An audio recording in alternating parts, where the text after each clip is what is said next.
अस्सलाम वालेकुम।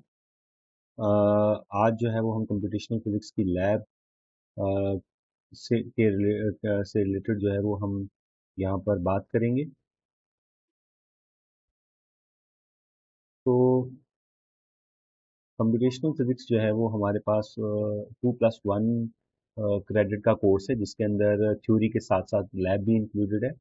और उसकी ज़रूरत भी आपको समझ आनी चाहिए, क्योंकि हम जो भी मेथड्स पढ़ेंगे उसके अंदर we have to do so many repetitions. हमें कैलकुलेशंस के लिए बहुत सारी रिपीटेटिव कैलकुलेशंस करनी पड़ेंगी, जिनको हम इटरेशंस कहते हैं। ठीक है, तो वो काम हम एज अ ह्यूमन बीइंग अगर परफॉर्म करते हैं तो वी कैन मेक मिस्टेक्स। क्योंकि वो कोई एक दो बारी नहीं, लेकिन it can be 100 times, it can be 1000 times, and it can be so many time. ठीक है, मोर देन 1000 भी हो सकता है। तो उस तरह की कैलकुलेशंस करने के लिए एज अ ह्यूमन बीइंग हम गलतियां कर सकते हैं, तो we need some computational tool. और वो कंप्यूटेशनल टूल जो है वो प्रोग्रामिंग लैंग्वेज कहलाती है। ठीक है, तो बहुत सारी लैंग्वेजेस हैं जिनके ऊपर बहुत सारे लोग काम करते हैं, जिस तरह C++ है, मैटलैब है, और उसके बाद पाइथन है। हम जिस प्रोग्रामिंग लैंग्वेज को इस्तेमाल करेंगे दैट इज़ द पाइथन। और उस पाइथन लैंग्वेज का जो इंटरफेस है हम इस्तेमाल करेंगे that is spider. Python is a programming language, and this is spider is the interface. Interface का मतलब ये है कि जो प्रोग्रामिंग लैंग्वेज है उसको जो दिखाने वाली विंडो है, वो विंडो कहते हो। विंडोज भी बहुत सारी हैं, मतलब वो दिखाने वाली जो खिड़कियां हैं जिससे हम देखेंगे, वो इंटरफेस कहलाता है। ठीक है, तो यहाँ हम स्पाइडर इस्तेमाल कर रहे हैं। इसका इसका एक और इंटरफेस जुपिटर भी आता है, और भी बहुत सारे इसके जो है वो इंटरफेसेस हैं। ठीक है, तो ये कहाँ से डाउनलोड होता है, ये मैं आपके साथ लिंक शेयर कर दूंगा। उस लिंक से आप जो है वो डाउनलोड कर सकते हैं। ठीक है, और डाउनलोड करने के बाद उसकी इंस्टॉलेशन बहुत सिंपल है। जिस तरह हम सिंपली नेक्स्ट नेक्स्ट करके कोई भी सॉफ्टवेयर इंस्टॉल करते हैं, उसी तरह से ये भी इंस्टॉल हो जाता है। और इंस्टॉल करने के बाद आपके पास जो है वो उस एनाकोंडा के फोल्डर के अंदर जो है वो स्पाइडर एक एप्लीकेशन होगी। उसको आप ओपन करेंगे और ये जो जो आपके सामने अभी इंटरफेस नज़र आ रहा है, ये इसी तरह का इंटरफेस आपको नज़र आएगा। अच्छा, अब देखें हमारे पास यहाँ पर इस इंटरफेस के अंदर भी कुछ हिस्से हैं। अगर आप देखें तो यहाँ पर एक हमारे पास ये विंडो है जहाँ पर मैं कर्सर को मूव कर रहा हूँ। और दूसरा ये हमारे पास जो है वो एक विंडो है। अगर आप ये पोर्शन देखें, यहाँ ये बॉर्डर है। ठीक है, जिसको अब मैं मूव कर सकता हूँ, इसको छोटा बड़ा कर सकता हूँ। तो और ये हमारे पास एक इंटरफेस है। अच्छा, इसको कहते हैं स्क्रिप्ट एडिटर, और इसके अंदर हम डिफरेंट चीज़ें देख सकते हैं। ये स्क्रिप्ट एडिटर यानी कि यहाँ पर हम एक्चुअली वो जो कैलकुलेशंस करवानी है उसके जो कोड्स होते हैं, यानी कि जो हम चीज़ लिखते हैं उसको हम कहते हैं, यानी कि हम जो इंस्ट्रक्शंस देते हैं कंप्यूटर को काम करने के लिए, उसको हम कहते हैं कोड। ठीक है, तो और ये हमारे पास जो विंडो है, ये हम इसके ऊपर ग्राफ्स को देख पाते हैं, हम इसके ऊपर जो वेरिएबल्स हैं उनको हम देख पाते हैं, और ये इस तरह की चीज़ें होती हैं। ठीक है, इन फाइल्स को हम देख सकते हैं, प्लॉट्स को देख सकते हैं, और वेरिएबल एक्सप्लोरर यानी कि वेरिएबल्स जो हम स्टोर कर रहे हैं वो भी हम देख सकते हैं। उसके बाद ये जो हमारे पास विंडो है, ये विंडो एक्चुअली हमारे पास ये एक ऐसी विंडो है जो कि एक्चुअली इनपुट डायरेक्टली आप दे सकते हैं, और डायरेक्टली इसके ऊपर आउटपुट देखते हैं। आउटपुट एक्चुअली यहीं पर आएगा। अगर स्क्रिप्ट टाइप है, रिटन टाइप आउटपुट है, तो वो यहीं पर मेंशन होगा। कोई वैल्यू है वो यहीं पर मेंशन होगी। अगर वो किसी वेरिएबल में स्टोर होता है तो वो भी दिखेगा यहाँ पर, और वेरिएबल हमारे पास यहाँ हम देख पाएंगे अलग से अगर हम देखना चाहें। तो this is actually like output window. ठीक है, इसके अंदर इनपुट देंगे और इसी के अंदर आउटपुट आएगा। जिस तरह सपोज करें कि मैंने यहाँ पर सिर्फ 2 लिखा और एंटर किया, तो ये हमारे पास एज इट इज 2 को उसने आउटपुट के तौर पर दे दिया। ठीक है, लेकिन अगर मैं इससे कुछ और प्रिंट करवाना चाहता हूँ, जिस तरह मैं अगर लिखूँ वी, तो ये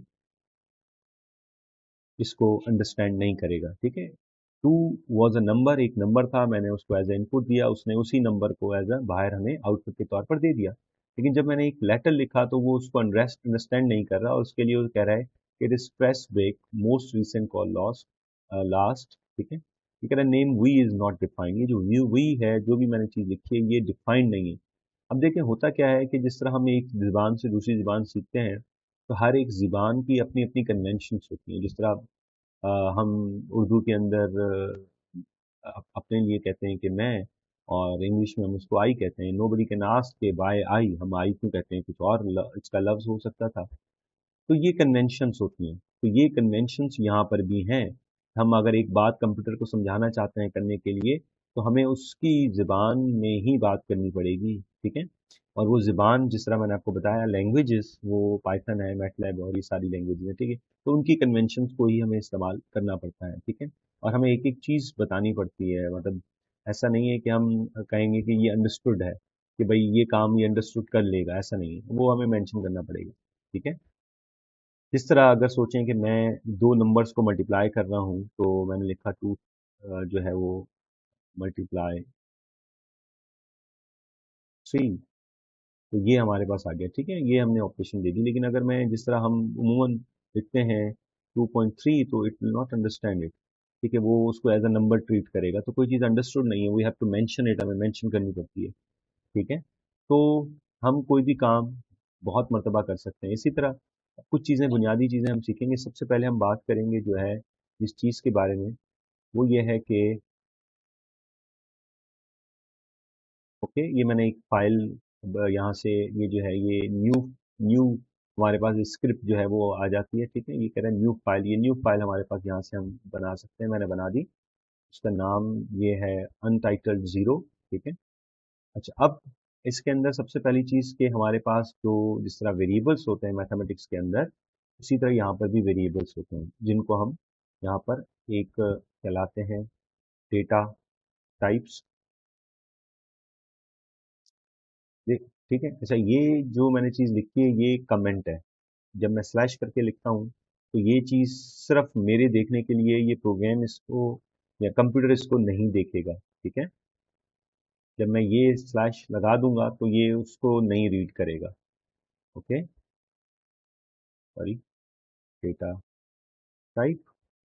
अब देखें हम क्या क्या चीज़ें उमूमन तौर पर कंप्यूटर को कभी कभार देते हैं। अगर आप गौर करें तो नंबर्स हो सकते हैं, और उसके बाद जो है वो कोई कोई लेटर हो सकता है, कोई सेंटेंस हो सकता है, क्योंकि आपने देखा होगा बहुत सारे प्रोग्राम्स के अंदर हम जो है वो, आपने देखा है कि हमें नाम डालना पड़ता है अपना, वो भी एक प्रोग्राम होता है, ठीक है? जब हम कोई सॉफ्टवेयर इंस्टॉल करते हैं तो वहाँ पर वो पूछता है कि कौन इस्तेमाल करेगा यूज़र, उसका नाम हम डाल देते हैं, ठीक है?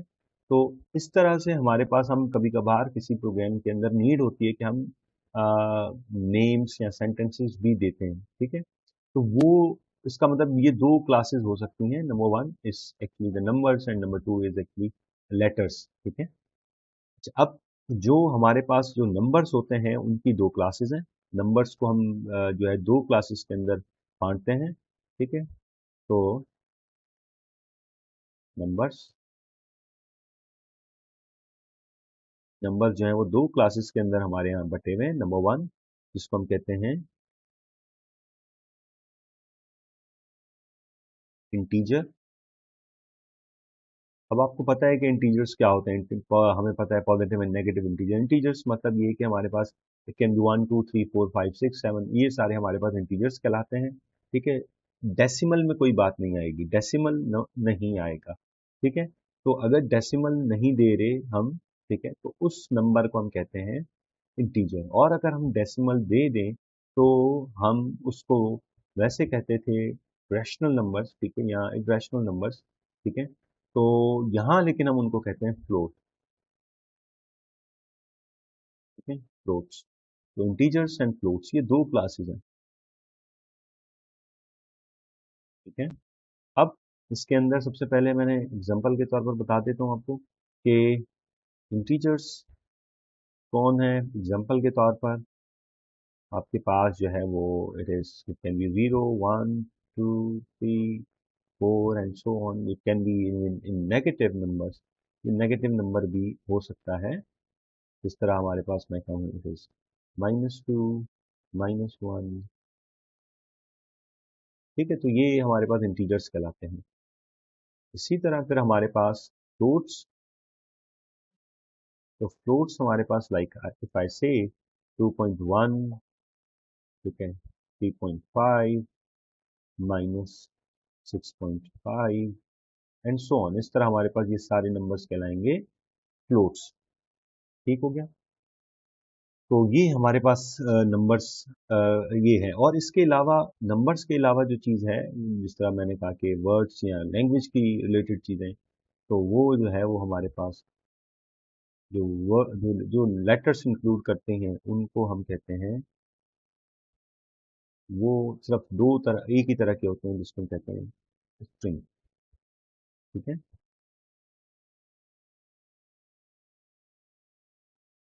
स्ट्रिंग्स। ठीक है, तो इसके अंदर हमारे पास लेटर टाइप की चीजें सारी आ जाती हैं। राइट।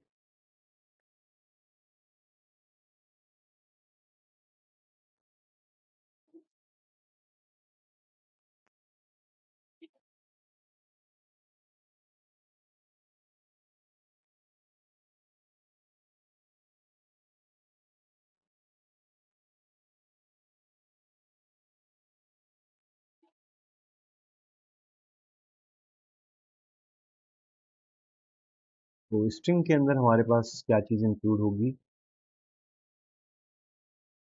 उसके अंदर फॉर एग्जांपल हमारे पास, मैं सिर्फ अगर डब्ल्यू मेंशन करूं और अगर मैं लिखूं V, if I mention any letter, कोई भी वर्ड, कोई नाम, ये सारी चीजें स्ट्रिंग के तौर पर ट्रीट होती हैं। और इनको हमेशा लिखने के लिए हम ये इनवर्टेड कॉमास लगाते हैं। ठीक है, तो ये लाजमी हमें लगानी पड़ती हैं, अदरवाइज जो कंप्यूटर लैंग्वेज है वो विल नॉट अंडरस्टैंड। और पर्टिकुलरली जो पाइथन लैंग्वेज है उसके अंदर हम ये इनवर्टेड कॉमास लगाते हैं ताकि ये इन लेटर्स को एज अ जो है वो लेटर के तौर पर ले। ठीक है, बिकॉज समटाइम्स ये वेरिएबल्स के नाम भी हो सकते हैं। ठीक है, जिस तरह हमारे पास कोई अलजिब्रा के अंदर हम लिखते हैं ए इंटू एक्स स्क्वायर, अब ए एक वैल्यू भी हो सकती है और एक वेरिएबल भी हो सकता है। ठीक है, तो हमें इसको डिफरेंशिएट करने के लिए कि ये वेरिएबल नहीं है बल्कि ये स्ट्रिंग है, तो हम इसके लिए एक इन्वर्टेड कॉमास लगाते हैं। तो ये हैं सारी चीज़ें इंक्लूडेड इन डेटा टाइप। अब इन सम केसेस, जिस तरह अगर आप बात करें वेक्टर्स की, तो वेक्टर्स के लिए ज़रूरी होता है कि हम एक नंबर से डिस्क्राइब नहीं करते बल्कि वी नीड थ्री नंबर्स। अगर एक वेक्टर ए है तो उसके अंदर उसका एक्स कंपोनेंट होता है, वाई कंपोनेंट होता है और जेड कंपोनेंट होता है, so we need three numbers. तो हमारे पास वहां पर अगर, तो अब ये एक नंबर से डिस्क्राइब, तीन नंबर इकट्ठे आएंगे, तो ये तीन नंबर्स की जो इंफॉर्मेशन है वो इकट्ठे आएगी। तो अब इसको हम जो है वो डेटा टाइप नहीं बल्कि इनको डेटा के कॉम्बिनेशन को, ग्रुप्स को हम कहते हैं डेटा सेट्स। ठीक है, तो अब डेटा सेट्स के अंदर हमारे पास बहुत सारी चीजें आती हैं, जिस तरह एरेज हैं।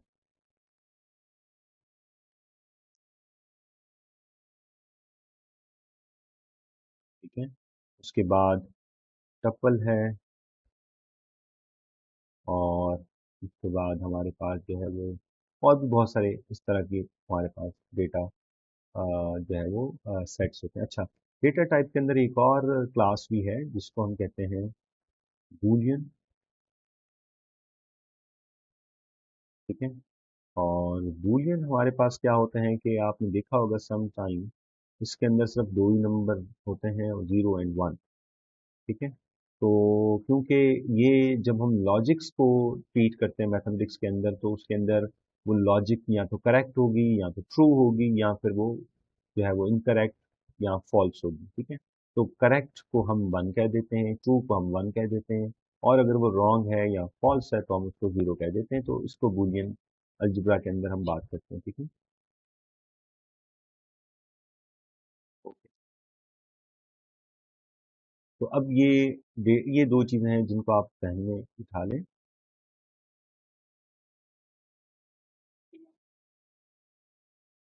अच्छा, ये जो चीज़ मैं ये इन्वर्टेड कॉमास लगा रहा हूँ, जब मैं तीन इन्वर्टेड कॉमास लगाता हूँ, तीन इन्वर्टेड कॉमास के अंदर कोई चीज़ बंद करता हूँ, तो वो सारी चीज़ एज अ कमेंट के तौर पर होती है, जो कि कंप्यूटर उसको कुछ भी ट्रीट नहीं करता, उसके साथ कुछ भी नहीं करता। ठीक है, सिंगल इन्वर्टेड कॉमास के अंदर भी किया जाता है और some time three inverted commas के अंदर भी किया जाता है। ठीक है, इस तरह से उसका एक ही काम है। अच्छा, अब हम थोड़ा सा आगे बढ़ते हैं और हम पहले लेसन को स्टार्ट करते हैं कि हम कैसे वेरिएबल्स को इंट्रोड्यूस करवाएं। अच्छा, एक चीज़ और जो कि यहाँ पर मैं बताना चाहूँगा अब देखें ये पूरी स्क्रिप्ट है, इस स्क्रिप्ट को हम हिस्सों में भी बांट सकते हैं, ठीक है, पोर्शंस में भी बांट सकते हैं। तो इन जिसको हम यहाँ पाइथन के अंदर कहते हैं सेल्स, ठीक है। तो पहला जो लेसन है वो हम यही लेसन भी कह दें, या इसको हम बहुत ही फंडामेंटल इंट्रोडक्शन है, ठीक है, तो इसको हम लेसन 0 ही कहते हैं। तो इसके अंदर सबसे पहली बात मैं कर रहा हूँ कि how to break script in cells. ये जो हम लिख रहे हैं ये सारी स्क्रिप्ट है, इसको अगर मैं हिस्सों में बांटना चाहूँ, सेल्स के अंदर बांटना चाहूँ, तो कैसे करूँगा? तो उसके लिए हम इस्तेमाल करते हैं जो सिंबल, वो सिंबल होता है यूज, ये सिंबल हम लेते हैं स्लैश %, ठीक है। ये सिंबल जो है वो हमारा ब्रेक कर देता है सेल्स के अंदर। अगर आप गौर करें, मैंने जैसे ही ये लगाया तो यहाँ एक लाइन आ चुकी है, अगर आप गौर करें तो इसका मतलब ये कि ऊपर वाला हिस्सा अलग हो चुका है और नीचे वाला हिस्सा अलग हो चुका है, ठीक है। इसी तरह से मैं अगर एक और लगा देता हूँ तो ये फिर आप देखें ये एक सेल हो गया, उसके बाद एक और सेल हमारे पास आ गया। अब आप देखें कि ये दोबारा स्क्रिप्ट को इसने 3 हिस्सों में बांट दिया, ठीक है। तो ये स्क्रिप्ट को इस तरह लाइन लगा के वो हिस्सों में बांट देता है, और इससे फ़ायदा क्या है कि हम एक सेल को सेपरेटली जो है वो एग्जीक्यूट कर सकते हैं, उससे हम कोई भी ऑपरेशन परफॉर्म करवा सकते हैं, ठीक है। ये हमें एक फ़ायदा होता है। तो अब जिस तरह ये पहला सेल है, इस सेल के अंदर हम कुछ भी काम कर सकते हैं, ठीक है। तो ये हमारे पास हमने कर दिया। और पहला सेल, सबसे पहले हम कोई चीज़ स्क्रीन पर दिखाना चाहते हैं, शो करना चाहते हैं, तो स्क्रीन पर शो करने के लिए हमें वो मेंशन करना पड़ता है कि हम क्या करना चाहते हैं। अच्छा, अब इसके अंदर चलें, पहले हम एक और बात कर लेते हैं। इस तरह की चीज़ें करने के लिए, जैसे हम स्क्रीन पर कुछ दिखाना चाहते हैं, कोई और काम करना चाहते हैं, तो इसके लिए कुछ होता है। इसके लिए हम जो चीज़ इस्तेमाल करते हैं उसको कहते हैं फंक्शंस, ठीक है। तो फंक्शंस, जिस तरह मैथ्स के अंदर फंक्शंस होते हैं, कुछ इनपुट में देते हैं और कुछ आउटपुट में वो करके दिखाता है। अगर जिस तरह एक्स स्क्वायर है, that is also a function, अगर मैं उसको 2 देता हूँ तो it gives you 4 at the output. इसी तरह अगर हमारे पास कुछ ऐसे, इस प्रोग्रामिंग लैंग्वेज के अंदर जो फंक्शन का मतलब है उससे मुराद ये है कि हम कोई चीज़ इनपुट में देंगे और हमें आउटपुट में वो कोई काम करके एग्जीक्यूशन करके दे देगा, ठीक है। तो फंक्शंस हमारे पास बहुत तरह के होते हैं। कुछ फंक्शंस को हम कहते हैं कि वो बिल्ट इन फंक्शंस होते हैं, और कुछ फंक्शंस हमारे पास जो है पाइथन के कुछ बिल्ट इन फंक्शंस हैं, ठीक है। तो दो तरह के फंक्शंस हैं, एक है बिल्ट इन फंक्शंस जो कि पाइथन लैंग्वेज के हैं, आप वो इंस्टॉल करेंगे वो आपके साथ आ जाएंगे। लेकिन कुछ फंक्शंस होते हैं जो कि लाइब्रेरी फंक्शंस होते हैं, वो यहाँ पाइथन के साथ आपको नहीं मिलते, लेकिन वो कुछ और बहुत सारे लोगों ने वो एक लाइब्रेरीज बनाई हुई हैं जिसके अंदर वो पर्टिकुलर किस्म के फंक्शंस मौजूद हैं। अगर आप सपोज करें कि इमेज से रिलेटेड काम करना चाहते हैं, तो आप इमेज से रिलेटेड जो लाइब्रेरी है उसको आप ले आएंगे इस प्रोग्राम के अंदर और फिर उसके डिफरेंट फंक्शंस को इस्तेमाल कर लेंगे, ठीक है। इसी तरह अगर आप कोई और काम कर रहे हैं तो उसके लिए एक अलग लाइब्रेरी है, रिसर्च से रिलेटेड कैलकुलेशंस कर रहे हैं तो उसके लिए एक अलग हमारे पास लाइब्रेरी, मैथमेटिक्स से रिलेटेड आप काम कर रहे हैं तो उससे रिलेटेड अलग आपके पास लाइब्रेरी है। और इसी तरह आप गेमिंग से रिलेटेड कोई का प्रोग्राम बना रहे हैं तो उससे रिलेटेड उसकी लाइब्रेरी है। तो ये डिफरेंट लाइब्रेरीज हैं जिसके ऊपर आप उनको इस्तेमाल, ग्राफ्स बनाने, ग्राफ्स के लिए अलग हमारे पास लाइब्रेरी है। तो उन लाइब्रेरीज के अंदर डिफरेंट बिल्ट इन लाइब्रेरीज के फंक्शंस हैं। तो वो फंक्शंस हम अगर ये इस्तेमाल करना चाहते हैं तो वो हमें पहले लाइब्रेरी लानी पड़ती है प्रोग्राम, तो देन हम उनको एग्जीक्यूट कर पाते हैं, ठीक है। तो बिल्ट इन फंक्शंस होते हैं और उसके बाद हमारे पास जो है लाइब्रेरी फंक्शंस होते हैं। तो अब हमारे पास जो, इस तरह हम बात करें पहले बिल्ट इन फंक्शंस की,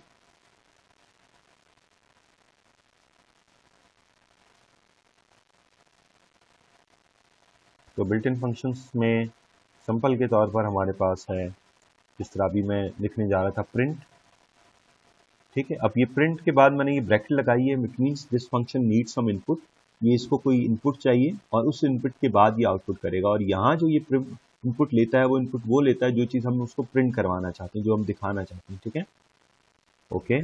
उसके बाद इसी तरह हमारे पास एक बिल्ट इन फंक्शन है टाइप, और ये टाइप एक्चुअली हमें जो भी हम डेटा टाइप दे रहे हैं वो उस डेटा का टाइप हमें बता देगा। अगर वो स्ट्रिंग है तो स्ट्रिंग बता देगा, अगर वो डेटा सेट है तो वो एरे होगा या टपल होगा तो वो बता देगा, जो भी चीज़ है वो हमें उसकी टाइप बता देगा कि इसकी टाइप क्या है। ठीक है, इसके अंदर भी देखें ब्रैकेट मैंने लगाई, it means it needs input. तो इस तरह और भी बहुत सारे बिल्ट इन फंक्शंस मौजूद हैं। तो दूसरे लाइब्रेरी के फंक्शंस,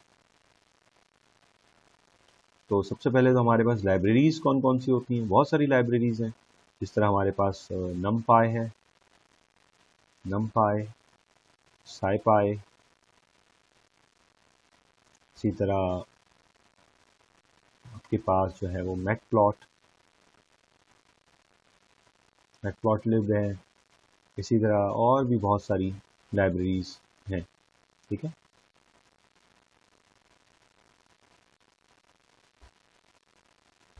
और भी बहुत सारी लाइब्रेरीज हैं। तो इन लाइब्रेरीज के अंदर फिर डिफरेंट फंक्शंस हैं। जिस तरह नमपाई के अंदर बहुत सारे फंक्शंस हैं, और उन फंक्शंस के अंदर जिस तरह मैं आपको एग्जांपल के तौर पर लूँ कि जिस तरह हमारे पास एक आता है साइन, हम किसी एंगल का साइन निकालना चाहते हैं, साइन वैल्यू निकालना चाहते हैं, तो साइन फंक्शन एक है। ठीक है, इसी तरह हमारे पास एक्सपोनेंशियल फंक्शन है जिसको हम एक्स करके लिखते हैं। इस तरह और भी बहुत सारे फंक्शंस मौजूद हैं, और बहुत सारी लाइब्रेरीज के अंदर बहुत सारे फंक्शंस मौजूद हैं। ठीक है, तो सबसे पहला फंक्शन हम इस्तेमाल करते हैं इस प्रोग्रामिंग लैंग्वेज के अंदर, और वो है built in function, and that is a print. ठीक है, मैं अगर कुछ प्रिंट करवाना चाहता हूँ, जिस तरह मैं अपना नाम प्रिंट करना चाहता हूँ स्क्रीन के ऊपर, तो इट इज़, ठीक है, और ये प्रिंट करके हमें दे देगा। लेकिन ये प्रिंट स्क्रीन का से मुराद ये नहीं है कि पूरी स्क्रीन के ऊपर आ जाएगा, इससे मुराद ये है कि जो आउटपुट विंडो है, उस आउटपुट विंडो के अंदर ये प्रोग्राम हमें रन करके उसका आउटपुट दिखा देगा। ठीक है, तो जैसे ही मैं इसको एग्जीक्यूट करना चाहता हूँ, अब देखें ये एग्जीक्यूशन के ये रन फाइल है। ठीक है, अगर मैं इसको क्लिक करता हूँ तो ये सारी स्क्रिप्ट को रन कर देगा। लेकिन अगर मैं इस एक सेल को रन करना चाहता हूँ, तो ये है आपके पास, अगर आप देखें रन करंट सेल। ठीक है, तो जो करंट सेल है उसको, जिसके अंदर ये कर्सर मौजूद है, अगर आप देखें तो जो करंट सेल है उसको सिर्फ ये रन करेगा। तो मैं इसको रन कर देता हूँ, और मुझे आउटपुट में उसने ये माजिद इकबाल दिखा दिया। इसी तरह मैं कुछ और भी प्रिंट करवा सकता हूँ। अगर मैं कोई नंबर करवाना चाहता हूँ तो मुझे देखें इन्वर्टेड कॉमास के अंदर नहीं लिखना पड़ा। ठीक है, अगर मुझे स्ट्रिंग लिखना था तो मुझे इन्वर्टेड कॉमास में लिखना पड़ा, लेकिन मैं अगर नंबर लिखता हूँ तो मुझे इसको इन्वर्टेड कॉमास में नहीं लिखना। माजिद इकबाल उसने प्रिंट किया, देन उसने 2 प्रिंट किया। अब मेरे पास जो ये 2 है, मैं इसका टाइप भी देख सकता हूँ, 2। ठीक है, इसका जो टाइप है, डेटा टाइप, वो मैं मालूम करना चाहता हूँ। तो अगर आप देखें तो इसने पहले प्रिंट किया, 3 काम मैंने कहे थे। इसको पहला काम माजिद इकबाल प्रिंट करने का था, उसके बाद उसने पहले वो ये किया माजिद इकबाल, उसके बाद मैंने इसको 2 प्रिंट करने को कहा, इसने 2 प्रिंट किया, एंड देन मैंने तीसरा जो फंक्शन एग्जीक्यूट करवाया, दैट इज टाइप बताने का, और वो है किसकी टाइप, एक नंबर है 2, उसकी टाइप में मालूम करना चाहता था। तो उसने बता दिया कि इट इज़ इंट, यानी कि इंटीजर। ठीक है, ये इंटीजर है, क्योंकि अगर आप देखें डेसिमल मौजूद नहीं है। लेकिन अगर मैं यही काम मैं इसी एक और बारी एग्जीक्यूट करवाऊँ इसी टाइप फंक्शन को, और मैं इसकी टाइप मालूम करना चाहता हूँ 2.0 की, तो अगर आप गौर करें तो अब इसके अंदर हमारे पास इसने जो है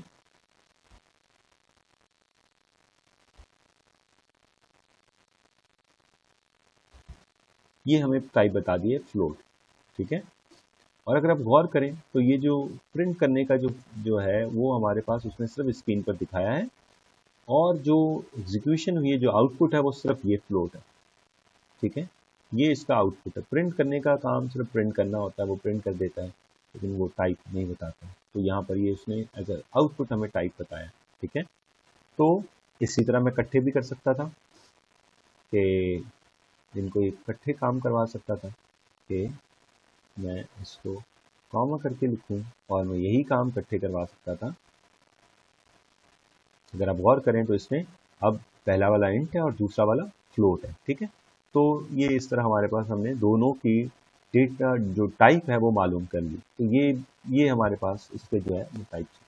अच्छा, अब दूसरी चीज़ कि हम किसी चीज़ के अंदर किसी वेरिएबल के तौर पर किसी नंबर को सेव करना चाहते हैं। जिस तरह मैं वेरिएबल के तौर पर सेव करना चाहता हूँ, एक तो मैं डायरेक्टली नंबर्स बताऊँ लेकिन जिस तरह हमारे पास मैं एक फंक्शन लिखना चाहता हूँ कि f is equals to m into ए, जिस तरह न्यूटन का जो सेकंड लॉ है इसको मैं एग्जीक्यूट करना चाहता हूँ और मैं चाहता हूँ कि मेरे पास जो है वो उसकी वैल्यूज़ कैलकुलेट करके दे मुझे फोर्स की।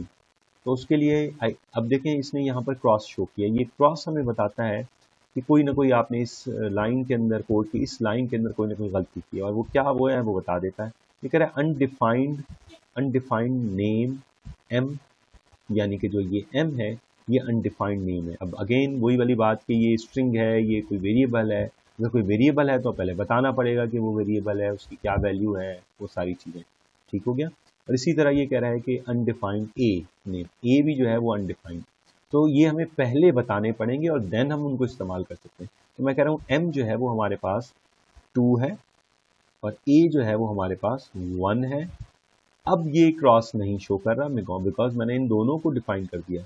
अगर मैं इन दोनों को डिफाइन नहीं कर रहा, यानी कि मैंने यहाँ कह दिया, सपोज करें मैंने लगा दिया और ये अब कमेंट हो चुका है, ठीक है। तो कमेंट प्रोग्रामिंग लैंग्वेज इसको नहीं देखेगी और इस वजह से दोबारा इसने यहाँ क्रॉस देना शुरू किया और ये कह रहा है अनडिफाइंड नेम ए, जो ए है वो अनडिफाइंड है। तो अगेन मैं इसको हटाता हूँ और मैं अब इसको जो है वो कैलकुलेट करवाता हूँ। तो अगर आप गौर करें तो ये एग्जीक्यूट हो गया और इसने आउटपुट कुछ भी नहीं दिया बिकॉज मैंने आउटपुट कर देने को नहीं कहा उसको, ठीक है। और अब आप देखें कि मैंने एक वेरिएबल डिस्क्राइब किया m और a और उसके बाद f। तो वेरिएबल हमारे पास जो है वो यहाँ, अच्छा अब यहाँ पर ये हमारे पास अगर हम जो है वो मैंने कहा कि ये वेरिएबल्स हमारे पास आ गए m, a और f। तो आप यहाँ देखें तो ये वेरिएबल्स यहाँ पर वेरिएबल एक्सप्लोरर जब मैंने खोला तो a की वैल्यू ये बता रहा है, a की टाइप भी बता रहा है कि इंटीजर है, इसका साइज बता रहा है। साइज से मुराद ये होती है कि हमने अगर एक ही वैल्यू दी है तो फिर वो आ जाएगी हमारे पास, ये 1 आ जाएगा। अगर हम 2 दे देते तो ये यहाँ साइज में बताता 2। वो भी मैं आपको बताता हूँ कि वो कैसे आएगा। तो यहाँ फर्ज करें कि मैंने यहाँ पर m को दिया है, इट इज़ 2,3, ठीक है। अब मैं इसको एग्जीक्यूट करता हूँ। अगर आप गौर करें तो a जो है वो उस तरफ मैंने 1 दिया था तो वो इंटीजर कहला रहा था, और जो m है वो मेरे पास 2,3 है, यानी कि अब ये डेटा टाइप नहीं बल्कि ये डेटा सेट है। एक से ज़्यादा डेटा को इकट्ठे रखा हुआ है इसने, तो इस वजह से ये जो है वो डेटा सेट के तौर पर टाइप आई है, दैट इज टपल, ठीक है। जब हम स्मॉल ब्रैकेट के अंदर लिखते हैं तो वो टपल कहलाता है। और अगर आप देखें तो जब m की उसने पहली वैल्यू डाली 2, फिर f कैलकुलेट किया, फिर उसके बाद m की वैल्यू उसने 3 डाली और फिर उसको कैलकुलेट किया, तो आप देखें कि फोर्स की भी 2 वैल्यूज हमारे पास हैं, ठीक है। And that is exactly 2 and 3, ठीक है, सेव हो चुका है। लेकिन अगर मैं इसको देखना चाहता हूँ स्क्रीन के ऊपर, मैं वेरिएबल एक्सप्लोरर में जाकर देख सकता हूँ, लेकिन मैं चाह रहा हूँ कि नहीं मुझे आउटपुट में दिखाओ भाई। तो मैं इसको कह सकता हूँ कि भाई प्रिंट कर दो f को। अब मैं इन्वर्टेड कॉमास में अगर लिख दूंगा तो ये सिर्फ f को ही जो है वो प्रिंट करेगा because it treat as string, वो उसको स्ट्रिंग के तौर पर ट्रीट करेगा और मुझे सिर्फ वो आउटपुट पर f दिखा देगा, आउटपुट पर नहीं दिखाएगा। वो अगेन आपको मैंने जो बताया कि वो प्रिंट करके दिखा देगा। लेकिन अगर मैं f जो वेरिएबल है उसकी वैल्यू अगर मैं चाहता हूँ तो मैं इसको इन्वर्टेड कॉमास के बगैर लिखूंगा और फिर वो मुझे आउटपुट पे उसकी वैल्यू यानी कि 2,3 हो जाए दे रहा है, ठीक है। तो ये आपने देखा कि हमने जो है वो इस चीज़ को अप्लाई किया। अब इसके अंदर एक चीज़ इस्तेमाल हुई है, ये जो स्टार मैंने इस्तेमाल किया इसको कहते हैं हमारे पास ऑपरेंड या ऑपरेशंस, ठीक है। तो इस तरह के बहुत सारे ऑपरेशंस होते हैं। इस तरह हमारे पास ऑपरेंड्स, ठीक है। तो ऑपरेंड्स में हमारे पास जो है वो प्लस है, माइनस है, मल्टीप्लाई है, उसके बाद डिवाइड है, ठीक है। ये सारे हमारे पास जो है वो ऑपरेशंस हैं और इसके अलावा और भी बहुत सारे ऑपरेशंस हैं जो कि हम इस्तेमाल करते हैं। तो यहाँ मैंने ये स्टार लगाया है विच मीन्स मैं मल्टीप्लाई करवाना चाह रहा हूँ, ठीक है। तो ये चीज़ हमारे पास थी, ठीक है। अब अगर फर्ज करें कि मैंने जो है वो एक्स की बहुत सारी वैल्यूज़ दी हैं और उस पर मैं एफ की वैल्यूज़ को कैलकुलेट करवा रहा हूँ, सॉरी एम की मैंने बहुत सारी वैल्यूज़ में दे रहा हूँ, ठीक है। और 5 and 6 7 और मैं इस पर एफ की वैल्यूज़ को कैलकुलेट करवा रहा हूँ। तो ये मेरे पास वो सारी जितनी एम की वैल्यूज़ हैं उतनी ही मेरे पास एफ की वैल्यूज़ आ चुकी हैं। लेकिन अगर मैं अब इसको चाहता हूँ कि मैं इसको ग्राफिकली देखूँ तो मैंने कहा कि ग्राफ बिल्ट इन नहीं है इसके अंदर, तो उससे रिलेटेड कुछ लाइब्रेरीज हैं, ठीक है। तो वो लाइब्रेरीज हमें पहले, अगर मैं उसको इस्तेमाल करना चाहता हूँ तो मुझे वो लाइब्रेरी लानी पड़ेगी, ठीक है। तो अब दूसरा हम काम सीख रहे हैं जो कि लेसन 0 का ही है, और वो है कि how to how to how to use how to plot, ठीक है, कैसे प्लॉट करें और उस प्लॉट को शो करें, ठीक है। तो हमें सबसे पहले वो लाइब्रेरी लानी पड़ेगी जो कि प्लॉट से रिलेटेड है। तो हम करते क्या हैं, हम लाइब्रेरी यूज़ करते हैं, यूज़ लाइब्रेरी, और लाइब्रेरी हमें लानी पड़ेगी, और वो लाइब्रेरी है कौन सी library, that is matplotlib dot pyplot. इसके अंदर मैटप्लॉटलिब के अंदर और भी चीज़ें हैं, लेकिन हम यहाँ पर सिर्फ पाई प्लॉट को इस्तेमाल कर रहे हैं। तो ये मैटप्लॉटलिब लाइब्रेरी है, उसके अंदर एक और सब लाइब्रेरी समझ लें, और वो है पाई प्लॉट, उसको हम इस्तेमाल कर रहे हैं, ठीक है। तो ये हमारे पास लाइब्रेरी हमें इस्तेमाल करनी पड़ेगी। अब देखें, सबसे पहला काम ये कि ये लाइब्रेरी इसकी बिल्ट इन नहीं है, तो हमें ये लानी पड़ेगी। तो मैंने दूसरी कोई लाइब्रेरी लाने के लिए वो यूज़ इंपोर्ट, ठीक है, उसके बाद लाइब्रेरी का नाम यानी कि मैटप्लॉटलिब डॉट पाई प्लॉट। अब आगे भी हम इसके कह सकते हैं, उन ज़रूरी नहीं होता, लेकिन अब आप देखें कि अगर मेरे पास ये लाइब्रेरी है तो इसका कोई फंक्शन इस्तेमाल करना होगा तो मुझे ये पूरा लिखना पड़ेगा और डॉट लगा के उसके बाद उसका फंक्शन लिखना पड़ेगा। तो ये एक बहुत बड़ा जो है वो रिपीटेटिव और एफर्ट वाला काम होगा कि इतने सारे लेटर्स को मैं एक साथ टाइप करूँ। तो इसकी जगह मैं किसका शॉर्ट नेम रख देता हूँ, जिसको हम कहते हैं एज, कि भाई ये जो पूरी चीज़ है इसको मैं कह देता हूँ PLT। तो इसका नाम हो गया, इस पूरी लाइब्रेरी का नाम हो गया PLT। तो अब मैं अगर इस लाइब्रेरी को इस्तेमाल करना चाहता हूँ तो मुझे पूरा लिखने की जगह सिर्फ क्या लिखना पड़ेगा, PLT लिखना पड़ेगा, ठीक है। तो अब मैं प्लॉट करना चाहता हूँ तो मैं लिखूँगा PLT डॉट, अगर मैं प्लॉट करना चाहता हूँ तो उसके लिए जो फंक्शन है वो है प्लॉट। किसको मैं प्लॉट कर रहा हूँ, M वर्सेस F को। अगर मैंने यहाँ F कैपिटल इस्तेमाल किया और मैं यहाँ अगर स्मॉल f ले यूज़ करूँगा तो ये स्मॉल f नहीं लेगा, वो उसको एज अलग वेरिएबल ट्रीट करेगा, ठीक है। तो हमें लाजमी तौर पर इसको कैपिटल F लिखना पड़ेगा, तब वो अंडरस्टैंड करेगा कि हाँ जो हमने कैलकुलेट किया उसी की बात हो रही है, ठीक है। तो वो मैं रन करता हूँ इस सेल को और उसने उसको प्लॉट कर दिया, बट इट डोंट गिव, हमें दिखाया नहीं उसने, लेकिन वो प्लॉट बन चुका है, आप प्लॉट्स में देख सकते हैं। सॉरी, स्टिल वो दिखेगा नहीं, ठीक है। दिखाने के लिए हमें क्या करना पड़ेगा, हम इसको कहते हैं, हमें शो करना है, तो इसके लिए एक और फंक्शन है जिसको कहते हैं शो, और हमने किया तो अब हमारे पास ये प्लॉट शो हो सकता है। ये देखें, एक और विंडो खुल गई और ये प्लॉट हमारे पास शो हो गया। इसको हम सेव कर सकते हैं, इसके अंदर डिफरेंट चीज़ें कर सकते हैं, एक्सेस एडिट कर सकते हैं, इसके अंदर कॉन्फ़िगर सब प्लॉट्स कर सकते हैं, और बहुत सारी चीज़ें हम इसके ऊपर कर सकते हैं, ठीक है। तो ये हमारे पास जो है वो हमने देखें कि कोई ग्राफ को प्लॉट कर दिया। इसी तरह अब हम एक और चीज़, एक और लाइब्रेरी को इस्तेमाल करेंगे, और उस लाइब्रेरी के अंदर हम एक और फंक्शन को इस्तेमाल करेंगे, और उसके बाद दोबारा हम प्लॉट करेंगे। तो मैंने सबसे पहले तो एक और सेल इंट्रोड्यूस करवाया, ठीक है, और उस सेल के अंदर मैं सबसे पहले एक और लाइब्रेरी लाना चाहता हूँ, और वो लाइब्रेरी है numpy, ठीक है, और उसका नाम मैंने रख दिया NP। और इससे मुझे जो फंक्शन चाहिए उसमें एक तो x है, x हमारे पास जो है मैं इस्तेमाल कर रहा हूँ, जो एंगल्स हैं वो एंगल्स मैं साइन प्लॉट को प्लॉट करना चाह रहा हूँ, ठीक है। साइन के ग्राफ को, बिहेवियर को देखना चाह रहा हूँ, तो साइन प्लॉट बनाना चाह रहा हूँ, ठीक है। तो साइन भी देख सकते हैं और भी देख सकते हैं, ठीक है।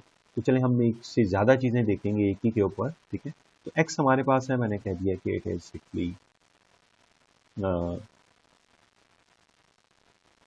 मैंने यहाँ पर वैल्यूज़ दे दी। अगर आप सोचें कि यहाँ जो साइन की वैल्यू, साइन जो लेता है फंक्शन, जो वैल्यूज़ वो लेता है रेडियन में, तो मुझे रेडियन में देनी पड़ेंगी। तो I am starting from 2 pi okay, इसने एरर दे दिया बिकॉज ये पाए जो है, मैं कह रहा हूँ कि वो पाए वो वाला पाए है जो मैथमेटिक्स में हम इस्तेमाल करते हैं, बट ये नहीं, उसको एज अ उस तरह का पाए नहीं लेगा, ठीक है। और ये पाए कहाँ मौजूद है? ये पाए मौजूद है इस लाइब्रेरी के अंदर मौजूद है, तो इसको लाइब्रेरी से निकालना पड़ेगा। तो मैंने लिखा np डॉट पाए, ठीक है। अब ये पाए आ चुका है। तो अच्छा, लाइब्रेरीज के अंदर अब सिर्फ फंक्शंस नहीं होते, लाइब्रेरी के अंदर हमारे पास रेफरेंसेस भी होते हैं, कुछ वेरिएबल्स हम स्टोर कर लेते हैं, तो वो कहीं रेफरेंस पर मौजूद होते हैं, तो हम वहाँ से वो वैल्यूज़ को भी इस्तेमाल कर पाते हैं। तो दिस इज़ np डॉट पाई। अब ये मैंने इसके आगे ब्रैकेट नहीं लगाया because this is not a function, तो ये सिर्फ एक रेफरेंस है जो कि वो वैल्यू हमें निकाल के दे देगा, ठीक है। अच्छा, ये इसी तरह फिर हमारे पास जो है वो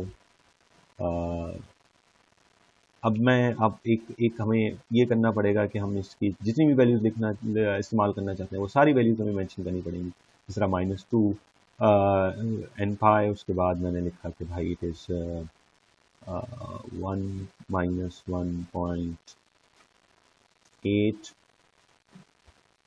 np डॉट पाई। अब देखें, अगेन मुझे np डॉट पाई बार बार लिखना पड़ेगा, तो मैं इसकी जगह एक और काम करता हूँ। मैं कहता हूँ पाई जो है, मैं उसको पाई को p से रिप्रेजेंट कर रहा हूँ और वो है np डॉट पाई, तो मेरे लिए अब ये आसानी हो जाएगी।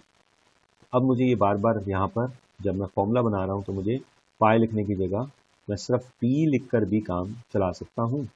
That make it more convenient, more efficient, ठीक है। तो -1.6 इंटू पाई -1.4, ओके, बल्कि इसको हम थोड़ा सा कम कर लेते हैं, इस p -1 इंटू पाई -0.5 पाई, उसके बाद पाई, उसके बाद 0 इंटू पाई, उसके बाद 0.5 इंटू पाई, उसके बाद 1 इंटू पाई, उसके बाद 1.5 into pi and then 2 into pi. हमें पता है कि जो एंगल होता है it starts from 360 to -360 to +360 में लेकर जा सकता हूँ। तो ये मैंने -360 से +360 तक इसको लेकर गया हूँ। तो -360 इज़ 2 पाई एंड +360 इज़ 2 पाई, ठीक है। तो उसके दरमियान मैंने डिफरेंट वैल्यूज़ को लिया है। और अब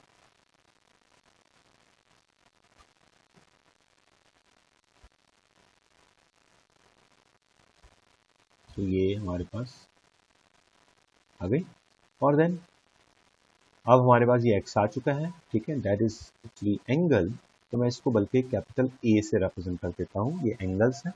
और अब उसके बाद हमारे पास जो है वो मैं x कैलकुलेट करवा रहा हूँ और वो साइन थीटा है, ठीक है। तो साइन थीटा होने का मतलब ये है कि मैं अगर साइन लिखता हूँ सिंपल तो इट विल नॉट अंडरस्टैंड, ये एक फंक्शन के तौर पर हमें निकालना पड़ेगा और ये numpy के अंदर मौजूद है। तो numpy लाइब्रेरी के अंदर जिसका नाम हमने np रखा हुआ है, तो np डॉट, अब जो फंक्शन है वो मैं लिखूंगा दैट इज साइन। और आप अगर गौर करें तो यहाँ वो बता रहा भी है ये साइन फंक्शन है, ठीक है। तो मैंने साइन फंक्शन को इस्तेमाल करना है, मैंने डबल क्लिक किया, ये साइन हमारे पास फंक्शन आ गया, ठीक है। और मैंने यहाँ कह दिया कि मुझे वैल्यूज एंगल की कौन सी लेनी है, ए लेनी है, तो वो सारी ए की वैल्यूज लेगा और हमें एक्स की वैल्यूज कैलकुलेट करके दे देगा। इसी तरह मैंने एक और वेरिएबल इंट्रोड्यूस करा है दैट इज वाई, और वो है np डॉट, बल्कि मैं उसको सिर्फ कह रहा हूँ कि वो, हाँ चलो, np डॉट कॉस और ये x, ठीक है। तो ये हमारे पास आ गया। अब मैं इसको प्लॉट भी करना चाहता हूँ, तो लाजमी तौर पर वो प्लॉट वाली लाइब्रेरी भी लानी पड़ेगी। तो मैं यहाँ पर कर रहा हूँ इम्पोर्ट मैटप्लॉटलिब डॉट पाई प्लॉट, और इसका नाम छोटा सा रख लेते हैं plt, और इसमें से हम फंक्शन इस्तेमाल करेंगे कौन सा, प्लॉट, क्योंकि प्लॉट करने के लिए प्लॉट ही फंक्शन है। इसको प्लॉट कर रहे हैं, हम प्लॉट कर रहे हैं a versus x versus y, और अब इसको शो भी करना है, तो शो कर लेते हैं। और अब ये हमारे पास आ गया और इसी सेल को हम रन करना चाहते हैं। ये मैंने रन कर दिया और ये मेरे पास ग्राफ्स आ गए। अगर आप गौर करें तो ये दो ग्राफ्स हमारे पास यहाँ पर आ चुके हैं। एक आपके पास जो है वो कॉस का है और एक आपके पास साइन का होगा। और इस तरह मैं ये भी कर सकता हूँ कि मैं ये अलग अलग करूँ। ये इस तरह मैंने किया और मैंने एक और कर दिया PLT डॉट प्लॉट और A वर्सेस Y, और अब मैं कह रहा हूँ कि शो करें तो ये दोबारा इसको शो कर देगा। ये हमारे पास ग्राफ आ गया। लेकिन अगर आप गौर करें तो वो जो पहले वाला था उसी के ऊपर उसने इसको छापा है, ठीक है। तो अगर हम इसको बंद करना, इसके ऊपर नहीं करना चाहते, किसी और जगह पर करना चाहते हैं, तो अब अगर हम इसको जो है वो सेल को एग्जीक्यूट करते हैं तो हमारे पास ये प्लॉट आ चुका है, ठीक है। और इसके ऊपर दोनों प्लॉट्स आए हैं। अगर आप गौर करें कि हमारे पास जो है वो साइन का दिया है और कॉस का दिया है। अच्छा, एक हमने गलती की, अगर आप गौर करें तो हमने, और इन प्लॉट्स के अंदर फ़र्क आया जबकि आना नहीं चाहिए, वो ये कि हमने यहाँ जो y निकाला है वो x का निकाला है, ठीक है, जबकि हमें एंगल का निकालना है a का, ठीक है। तो हम इसको दोबारा, मैं इस ग्राफ को बंद कर रहा हूँ और उसके बाद यहाँ पर जो है मैं दोबारा a इंसर्ट कर रहा हूँ और अब ये कैलकुलेट करेगा और आप ग्राफ कंपेयर्स करें तो ये इस तरह के ग्राफ्स आ रहे हैं। आप ज़रूर आपके जहन में आ रहा होगा कि सर ये तो ट्रायंगुलर हैं, जबकि हमारे साइनोसॉइडल ग्राफ्स ऐसे ट्रायंगल नहीं होते। यू आर राइट, बट ये जो प्लॉट्स हैं वो स्ट्रेट लाइन प्लॉट्स होते हैं। पहला पॉइंट, डेटा पॉइंट ये है एट -2π, जो कि आपको 0 वैल्यू दे रहा है, ठीक है। और उसके बाद ये हमारे पास, ये मैं साइन की बात कर रहा हूँ, साइन 0 पर 0, साइन 360 पर 0, और उसके बाद जो है वो मैं चला जाता हूँ -1.5 पर, ठीक है। तो -1.5 यानी कि इट इज़ -270 डिग्री। तो -270 पर हमारे पास ये जो है वो -1 वैल्यू देता है। तो इसके दरमियान वो स्ट्रेट लाइन ड्रॉ कर लेता है, जबकि वो ग्रेजुअली बढ़ता है। तो अगर हम ये चाहते हैं कि बिल्कुल वैसा कर्व हमें चाहिए तो इसके दरमियान के डेटा पॉइंट्स भी लेने पड़ेंगे, और वो डेटा पॉइंट्स हमें क्या करने पड़ेंगे या मेंशन करने पड़ेंगे एंगल के अंदर, and that is a difficult job. यहाँ पर हम कितने पॉइंट्स हम मेंशन कर सकते हैं, इतने ज़्यादा पॉइंट्स मेंशन हम नहीं कर सकते। तो इसके लिए एक और फंक्शन है जिसको हम इस्तेमाल करके ये काम कर सकते हैं, एंड दैट इज एक्चुअली हम numpy, यानी कि numpy लाइब्रेरी के अंदर मौजूद है, दैट इज जिसको हमने नाम रखा हुआ है np डॉट लाइन स्पेस। और फिर ये हमारे पास ये जो फंक्शन है, मैं बता देता हूँ। इसमें अच्छी बात यह है कि इस इंटरफेस के अंदर ये आपको खुद बताता है कि एक फंक्शन का क्या फ़ायदा है, उसको कैसे इस्तेमाल करना है। अगर आप देखें, गौर करें, मैंने जैसे ही लाइन स्पेस लिखा तो लाइन स्पेस के आगे ये विंडो हमारी खुल गई है, ये वाली विंडो, इंफॉर्मेशन विंडो। तो आप देखेंगे इसमें कह रहा है लाइन स्पेस एक फंक्शन है, स्टार्ट उसमें चाहिए, कहाँ से वैल्यू को स्टार्ट करना है और कहाँ पर उसको स्टॉप करना है और कितने नंबर्स बनाने हैं, ठीक है। तो ये तीन चीज़ें अगर हम दें, बाकी भी चीज़ें वो हमारे काम की नहीं है, लेकिन कितने नंबर हम जो है वो दें, कितने नंबर हम उन दोनों वैल्यूज़ के दरमियान बनाना चाहते हैं, हम 100 बना सकते हैं, 100 बना सकते हैं, वो सारी वैल्यूज़ वो हमें ला के दे देगा, ठीक है। तो आए ट्राई करते हैं इसको। तो मैंने कहा कि मुझे स्टार्ट लेना है फ्रॉम -2π से और ख़त्म करना है +2π पर, और इसके दरमियान मुझे कितनी वैल्यूज़ चाहिए। आई हैव अ चॉइस, मैं 50 सोचें कि देखें इसके दरमियान 50 वैल्यूज़ लेना और उनका ग्राफ प्लॉट करना is a much difficult job, लेकिन मैं इसके ऊपर सेकंड्स के अंदर ये काम कर सकता हूँ। मैंने 50 सेलेक्ट कर दिया और मैं इस सेल को रन कर रहा हूँ और ये ग्राफ मेरे पास आ गया। अब अगर आप ग्राफ के ऊपर गौर करें तो ये ग्राफ हमारे पास जो है वो उस तरह की लाइंस नहीं है, अब ये बहुत स्मूथ है, ठीक है। और इसके डेटा पॉइंट्स हम और भी बढ़ा सकते हैं, मैं 50 की जगह 5000 भी कर सकता हूँ और उसमें भी कोई ये बहुत ज़्यादा टाइम नहीं लेगा। आप देखिए कि मैंने 50,000 पॉइंट्स लिए और वो मेरे पास जो है वो ग्राफ प्लॉट्स कर दिए, और वो इतने स्मूथर होते जाएंगे जितनी मैं वैल्यूज़ बढ़ाता जाऊँगा। अगर आप वेरिएबल एक्सप्लोरर में जाएँ तो आप गौर करें कि ए की वैल्यूज़ की कितनी हमारे पास ए की वैल्यूज़ हैं, दीज आर 5000 वैल्यूज, ठीक है। और ये सारी वैल्यूज़ इसके अंदर है और उसके ऊपर उसने कैलकुलेट कर लिया है हमारे पास जो है वो एक्स और वाई भी, उसकी भी वो 5000 वैल्यूज़ हैं, ठीक है। अगर आप गौर करें तो ये सारी वैल्यूज़ हमें वो दे रहा है। तो this is the beauty of programming languages, beauty of computation. तो this is the introductory class of Python. इसके ऊपर काम करने के लिए ज़रूरी है कि आप ये लैपटॉप के ऊपर बैठकर करें, ठीक है। अगर आप लोगों के पास लैपटॉप नहीं है तो मैं एक और लिंक शेयर करूंगा जिससे आप मोबाइल फ़ोन पर भी काम कर सकते हैं, लेकिन अगेन आई प्रेफर के मैं आपको सजेस्ट करूंगा बहुत ज़्यादा प्रेशराइज करके कि लाजमी तौर पर लैपटॉप लें, और 10-15 हज़ार में मिल जाता है। मोबाइल को बेचें, अगर आपके बहुत ज़्यादा जो है वो अगर फाइनेंशियल प्रॉब्लम्स हैं तो आप मोबाइल बेचें और उसके बाद जो है वो आप इसको ख़रीदें लैपटॉप को, और लैपटॉप के ऊपर काम करें, ठीक है। तो उसी के ऊपर आप सही से सीख पाएंगे। लैब के 30 नंबर्स होंगे तो लाजमी इसको कवर करना है। आई होप ये बात आपको समझ आ गई होगी। कोई अगर प्रॉब्लम हो इससे रिलेटेड, इन सारे फंक्शन और इन सारी चीज़ों से रिलेटेड, तो आप मुझसे पूछ सकते हैं। लेकिन आई होप कि नेक्स्ट क्लास के अंदर आप पाइथन को, एनाकोंडा को डाउनलोड करके और एनाकोंडा को इंस्टॉल करके आप स्पाइडर के ऊपर ये काम कर चुके होंगे। Thank you.